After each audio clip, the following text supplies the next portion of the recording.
If you, like me, are in a stage in your game where your players want to solve problems by hopping around the planes of existence, you're likely getting a little overwhelmed. How can you spend the time to flesh out an entire plane of existence when your players are probably only going to be spending 3 sessions there? How do you cram the flavour of an entire realm of existence into just a few hours of gameplay? Well, there's one type of real-world attraction that is quite literally designed to give a compelling, comprehensive and flavourful experience of a themed region in just a few hours. Yes, today we're going to be stealing from theme park design for our TTRPG sessions. And stick around till the end to find out which D&D book actually employs this strategy already.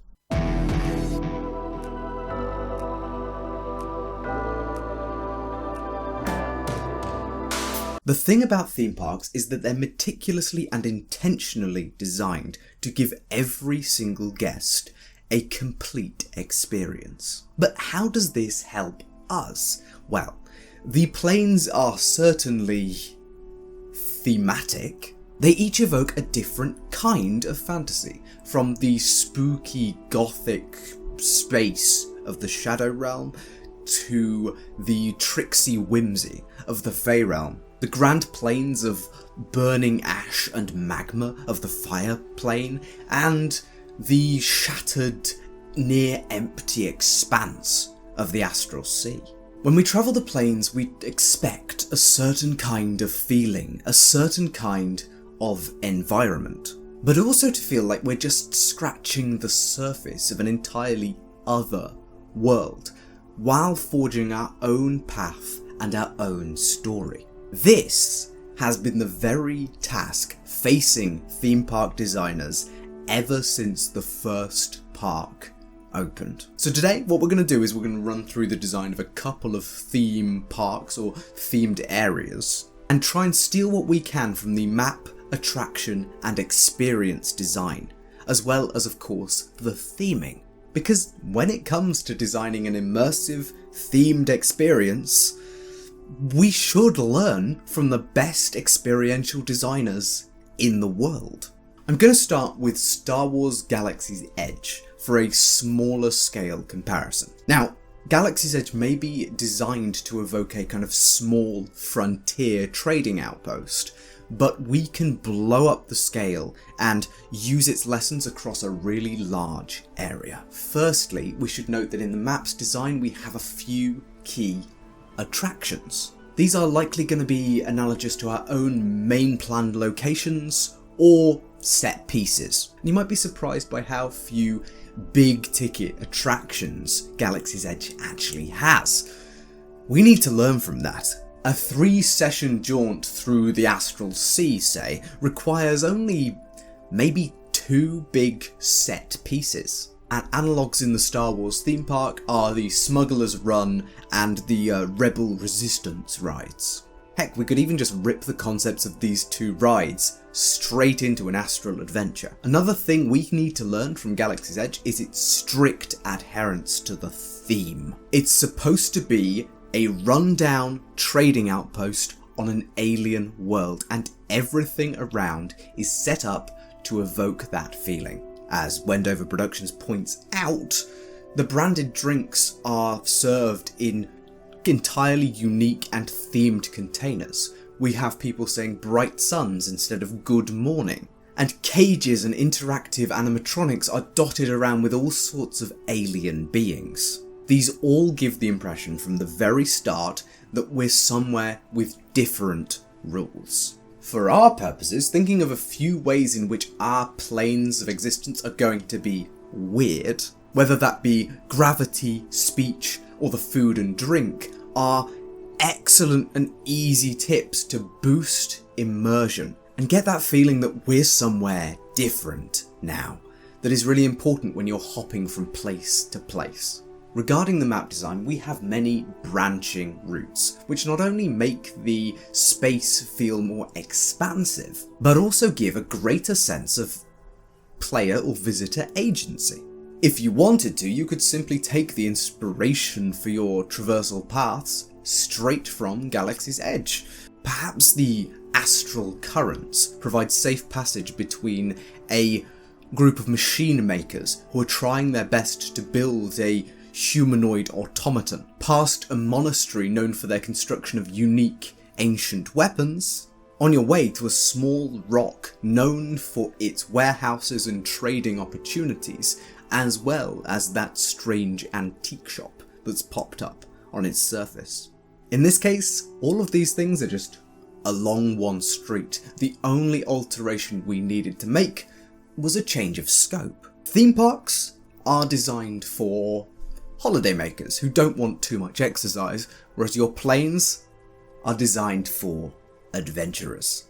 But if we're stretching the distances and the scope out, surely everything in between is going to be dull and featureless. Galaxy's Edge covers that too. It's really quite artificial, but the themed area does have multiple factions built into it as well. There's the classic First Order and Rebel dichotomy on either side of the park, but also there is the Smugglers faction, who are likely allied with the Rebels, who have their own right, and of course the shopkeepers of the settlement itself. This is not to mention the vast amount of busy stuff in between the attractions, and the myriad characters that have been set up, each with their own backstory, intentionality, and presentation around the place, many of whom are simply wandering through. If we want to develop our own in-between spaces, we should put in some creatures, environmental effects, and NPCs, making sure to tie them to the theme and perhaps one of a few factions. For example, in our astral plane Galaxy's Edge, we might see a floating cage with a beast that seems to have just fallen off of a ship. Perhaps one group of people is taking the current alongside you, or we encounter an alien strange creature which is being used by, say, the Smugglers faction for their operations. Looking at the interstitial design of Galaxy's Edge tells us to make our random encounters have some weight on the world and especially the theme that we're trying to tell. Immersion is heightened when the travellers alongside you on the astral currents offer you a drink you've never heard of before, for example.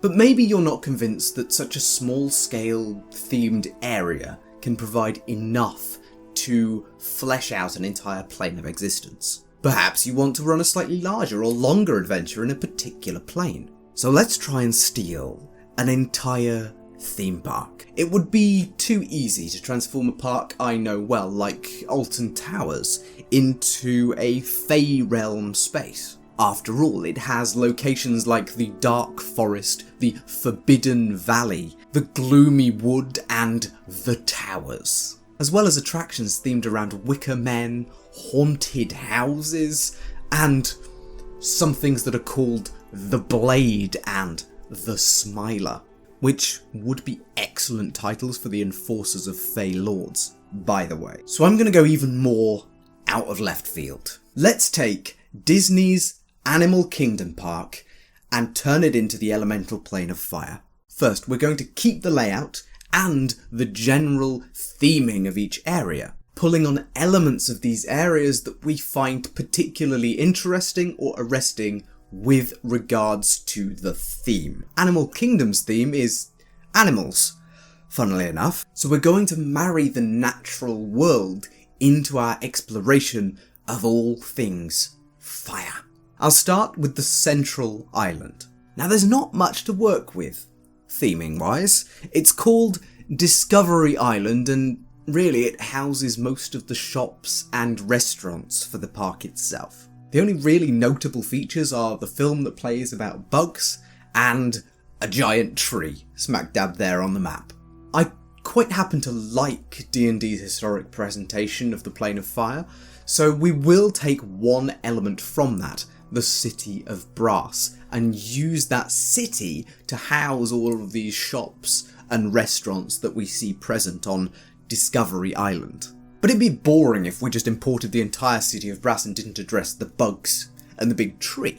Firstly, because we're keeping the layout, the only way into the City of Brass is over one of 5 bridges.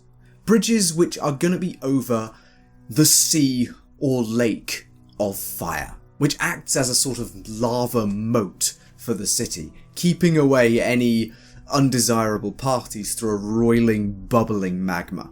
In addition, our City of Brass is caught up with a bit of a pest problem. Maybe these pests are called burst bugs and they have a penchant for drinking magma until they are so stuffed and bloated that they have to have a lie down. This puts them in both a vulnerable and a very poppable state as their bodies are filled with this roiling magma. Perhaps, unfortunately, they blend in a little too well to the street or chair designs popular in the region. Or they like to live under rugs and cushions. So that when they are inadvertently popped, they cause maximum chaos and panic everywhere, as the still bubbling magma within them bursts everywhere. This may not be a massive problem for the denizens of the Plane of Fire, as they've learned to deal with magma just showing up, but to visitors, this could certainly be an infestation of bugs that they don't want to live with. And that big old tree? Well, in my mind, that was once a volatile eruption that was caught by high-level magic at the very moment it was about to overtake and flood the entire city. In an instant, magic was used to supercool that entire burst, leaving just the outer shell of a once terrifying and potentially deadly eruption on the shores of the city. Perhaps the now cooled rock is hollowed out and inhabited by the Azers now. Moving down to the park's entrance, the concept of an oasis may seem out of place in the Plane of Fire. But perhaps this place is just simply a nicer temperature than the rest of the plains, as opposed to the scorching heat. Maybe there's a superheated spring of water bubbling up from the ground, turning the whole space around it into this bubbling, bursting swamp of mud and steam, where these scaled predators may go to camouflage themselves and ambush any unwary, unwitting travellers needing a bit of a break from the heat. Maybe there's a specialised bathhouse or monastery putting up in this region as well to take advantage of these natural water and mud springs. Moving on to the world of Pandora from the Avatar franchise may seem like another challenge, until we go back to the very basics. Pandora is filled with grand dramatic landscapes and natives who are at least twice the size of regular humanoids.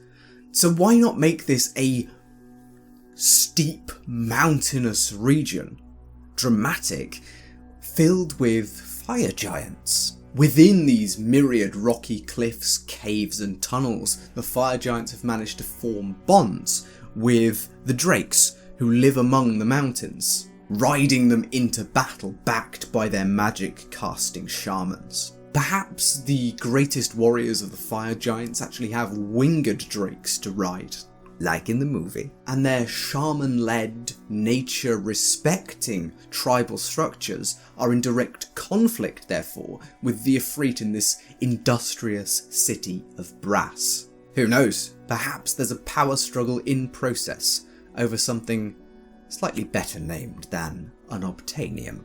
Astute observers will have been staring at the Africa and Asia sections, wondering how on earth I'm going to get away with not essentialising 2 entire continents worth of culture and peoples. Well, first of all, any essentialisation is down to Disney and Disney alone, not on me, okay? But secondly, I'm initially going to look for details which marry our animal theme with our theme of fire. For the Africa section, we're going to focus on the concept of vast swaths of flat wilderness, taking inspiration from both the Savannah and the Sahara, 2 major features of Africa's broad geography, but of course not the entirety of Africa. It's worth noting I haven't found a good way to fit rainforests in with this particular exercise, but if you do have a thought on that regard, please do let me know in the comments. Perhaps this region is home to some of the greatest natural life of the plane. Or perhaps the fire elementals that roam these flat wastes come in the largest variety of shapes and sizes. Maybe, for some added spice, these roaming elementals incorporate and amalgamate some of the statistics of the great safari beasts into their abilities and stats. We could have hippo-like elementals lurking in magma pools, prowling stalkers made of pure flame, the ever-threatening prides of fire lions, and even herds of elementals who travel together for safety, who are nonetheless prone to vast migration and stampedes. Perhaps the Ifrit have found ways to make use of the specific talents of these animentals, which is the canonical term for some of these from non-5th edition presentations. And the Ifrit routinely set out on expeditions to hunt, capture and use these animentals. Maybe while local tribes of salamanders and fire newts try to protect their fiery ecology. Add in a few rolling brass landships and we have a strange but very flavourful take on the safari industry and some of its worst excesses, all while building ourselves multiple factions to play with. I will neither claim or pretend to be an expert on Asiatic fire mythology, not least because the continent is so vast and, like Africa, its myths are so varied, diverse, wonderful and yet tied to their originating cultures. So in the Asia section, I'm going to be borrowing more from the attractions themselves, their names and presentations in this section of the park. Here we see animals such as Komodo dragons and various types of primate on display. It's possible that this region could be the main place where dragons make their lair on the fire elemental plane. Aided perhaps by non-traditional kobolds, not lizard-styled dogmen, but scaled primates known for their long arms to scuttle up cliff sides and down crevices to fetch things for their masters. Heck, perhaps you just have primate-based animentals. Rivers of Light is an incredibly evocative attraction name in this section of the park, and makes me think of molten rivers of magma crisscrossing the environment, justifying the existence of these primate creatures to climb up and down crevices. The legend of the Forbidden Mountain can transform from a Himalayan-themed Yeti escape ride to a grand cinder cone volcano sitting alone in the cracked earth, kind of Mount Doom style, which may be where the legendary phoenix slumbers, protecting the secret of the mountain. Placing the phoenix here is inspired by another attraction called Flight of Wonder, which is an exotic bird show. What's more exotic, animalian, and fiery than the legendary phoenix, guarding the dominating feature of the territory against any dragon that may seek to make their claim to this great cinder volcano. For a bit of flavourful fun, you could even describe the dragons as Asian-styled, with long bodies, whiskers and wisdom. And you could balance out your red dragons with some gold dragons, specifically calling upon that good, wise and sagacious trope from especially Chinese dragon mythology. And lastly, I'm sure some of you have been waiting for my transformation of Dinoland USA into the Plane of Fire. First off, having a place in there called the Boneyard makes it too cool not to use. Secondly, this region of the park gives me frontier vibes. So far we've had relatively little ancient, buried and forgotten things, so let's fix that all at once. Some scholars speculate that our own dragon myths may well come from our forebears and ancestors finding the bones of dinosaurs exposed by the earth, and thus invented great winged, fire-breathing demonic beasts to fit the massive things they were seeing in the earth and not quite fully comprehending. What if we turn that concept on its head? Perhaps any dragon that is about to die on the plane of fire comes to this specific ancient site by simple natural instinct. Dragons are more in tune with the primal and magical energies of the world, and so maybe they unwittingly travel back to this ancient site long forgotten, where the elder primordial fire was sealed below the earth. As their bones are compacted and shift under layers upon layers of ash, the fiery potential of our elder elemental, who I'm imagining to be a compatriot of the Elder Tempest and the Leviathan that we already have in 5th edition, seeps into their bones and possesses the dead dragons. In the modern day, the Boneyard is a frontier town, the only place where planar outsiders can gather without Ifrit supervision or subjugation, or death by dragon, giant or elemental. It doesn't hurt that dragon bones are extremely valuable. So a frontier town of outsiders, probably mostly Tiefling and Genasi, excavating layers of ancient ash to try and find their fortune in Dragonbone. But the Elder Elemental is angry. Yes, it's secure, but its influence is enough to leach out and touch the magical energies contained within the dragon's very bones. And much like early paleontologists, it seeks to reconstruct these beasts, however it can, however it thinks they may have once been, for its own purposes. Only these bones have shifted, moved, broken, and the Elder Elemental never once saw a dragon. So every so often, on a dig, the fortune seekers find a set of bones suffused with the fiery magic of the Elder Flame Elemental. A twisted, malformed reimagining of a dragon, more akin to a dinosaur, powered by primordial fire. Now these locations are not distinct little pockets of the world that don't interact with each other. They're not stable.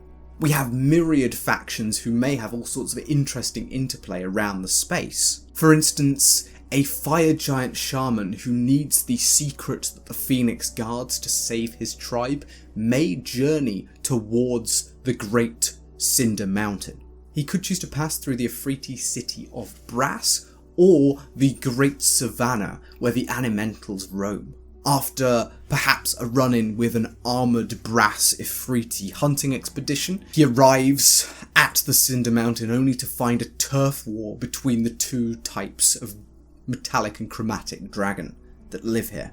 May be forced to take refuge with the outcasts as a Ifriti official arrives to put their foot down on this whole frontier town operation. Perhaps it's at this moment that a very wounded, nearly dead dragon arrives. We can consider these factions and their rough bases and geographic locations as the basis of a story, and a jumping off point for conflict, change, and for your players to come and shake things up. Now I promised you that one 5e book uses these tools to perfection, and it's my favourite.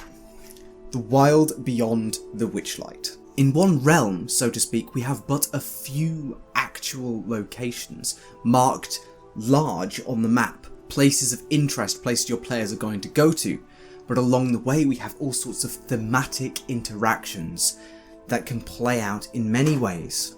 As a terribly minor spoiler, most of Yon is about performance, whether that be singing, puppetry, or dance. All of these are part and parcel with the experience of this place. It's a theme park of mountains, lightning, and art. If the official designers of my favourite modules are doing this already, why not hop on the bandwagon? Steal the techniques, steal the layout, steal everything from theme park design. They're designed to be immersive, for goodness sake. Why not use all of that collective human learning and yearning for true immersion? To take the easy path. Remember, great GMs steal. Thank you for watching. I hope this has given you an insight into some of the ways you can more easily prepare for a multi-session jaunt into a place that you've not even thought about yet. Please do let me know if there's any theme parks that you think are perfect for this sort of exercise, or if you want to add anything to the settings that I've laid out so far, or perhaps if you'd like me to sketch out the plane of fire I just outlined based on the Animal Kingdom in a little more detail. I'd be more than happy to make a video on that, so please do let me know. The main thing you can do is subscribe to the channel. I'd really appreciate it. We're trying to grow a community interested in all things TTRPG, from reasonable world building to ways to make your game just a bit easier. So with that said, thank you for watching. I've been Tom, otherwise known as the Grungeon Master, and I will see you in the next video.